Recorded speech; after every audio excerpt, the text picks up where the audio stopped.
Easy mustard ചിക്കൻ്റെ പുതിയ എപ്പിസോഡിലേക്ക് എല്ലാവർക്കും സ്വാഗതം. നമുക്കിന്ന് പെട്ടെന്നൊരു ചിക്കൻ കറി ഉണ്ടാക്കാം. എങ്ങനെയെന്ന് നമുക്ക് നോക്കാം. അപ്പം കഴുകി വൃത്തിയാക്കിയ ചിക്കൻ എടുക്കുക. അതിലേക്ക് ഉപ്പും മുളകും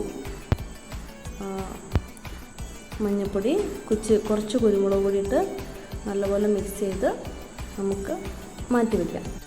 ഒരു പാൻ ചൂടാക്കി അതിലേക്ക് കുറച്ച് ഉള്ളി, തക്കാളി, ഇഞ്ചി, വെളുത്തുള്ളി എന്നിവ അതിൻ്റെ പച്ചമണം മാറുന്നിടം വരെ ഒന്ന് വഴറ്റിയെടുക്കുക.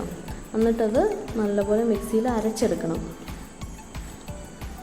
അത് നന്നായിട്ട് ഇളക്കി കഴിയുമ്പോൾ അതിൻ്റെ പച്ചമണം മാറും. എന്നത് നമുക്ക് മനസ്സിലാക്കാൻ പറ്റും. നമ്മൾ കറിക്ക് വേണ്ടി 4 സവാള എടുക്കുന്നെങ്കിൽ അതിൻ്റെ നേർ പകുതി എടുത്തിട്ട് ഇതുപോലെ വഴറ്റിയെടുക്കുക. ഇതുപോലെ അരച്ച് റെഡിയാക്കി മാറ്റി വയ്ക്കുക. എന്നിട്ട് ഒരു പാൻ ചൂടാകാൻ വെച്ച് അതിലേക്ക് ഏതെണ്ണയാണ് നമ്മൾ യൂസ് ചെയ്യുന്നത് അത് വെച്ച് കടുക് പൊട്ടിച്ച് അതിലേക്ക് കടുക് പൊട്ടിക്കഴിഞ്ഞ് ഉള്ളിയിട്ട്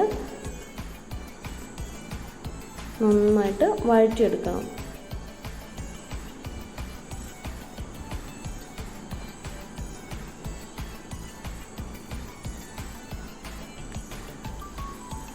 ഉള്ളി വഴന്നു വരുമ്പോൾ അതിൻ്റെ കൂട്ടത്തിൽ കറിവേപ്പില, മഞ്ഞൾപ്പൊടി,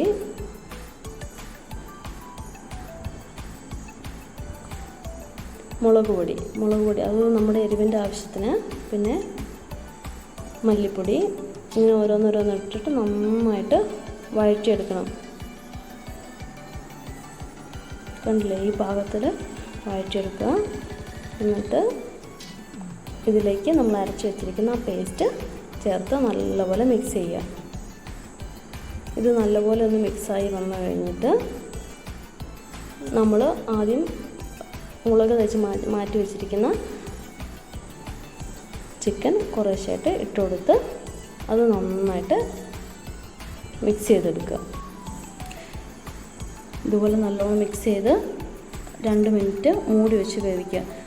എന്നിട്ട് കുറച്ച് ചൂടുവെള്ളം ഒഴിച്ചു കൊടുക്കണം. എന്നിട്ട് ഇതുപോലെ നല്ലോണം മിക്സ് ചെയ്ത് നല്ലപോലെ വേകുന്നിടം വരെ ചിക്കൻ വേവിക്കുക.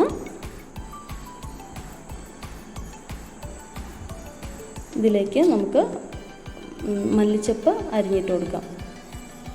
കറി റെഡി ആയിട്ടുണ്ട്.